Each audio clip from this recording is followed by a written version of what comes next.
ST math মাস্টারি BD.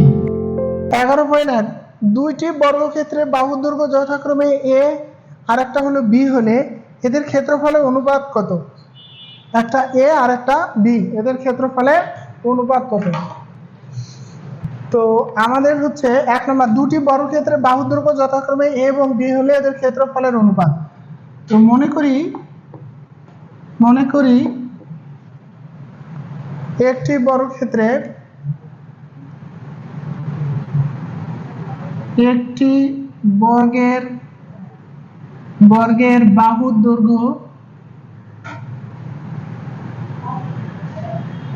দৈর্ঘ্য এ metre, একটি বর্গক্ষেত্রের ক্ষেত্রফল এ স্কয়ার বর্গ মিটার। তারপর কি, অপর বর্গক্ষেত্রের বাহুর দৈর্ঘ্য বি মিটার। তাহলে অপর বর্গক্ষেত্রের বর্গক্ষেত্রের ক্ষেত্রফলের সূত্র হলো বাহুর উপর এ স্কয়ার, বি স্কয়ার বর্গ মিটার। এখন প্রশ্ন হলো ক্ষেত্রফলের অনুপাত, অর্থাৎ বর্গক্ষেত্রের ক্ষেত্রফলের অনুপাত। বর্গক্ষেত্র দুইটির অনুপাত,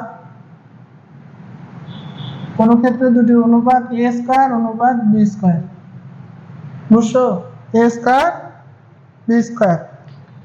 এখন একটি 2 নম্বর, এটুকু একক থাকবে না, অনুপাতের কোনো একক হয় না, কারণ সমজাতীয় দুটি একক দিয়ে কেটে যায়।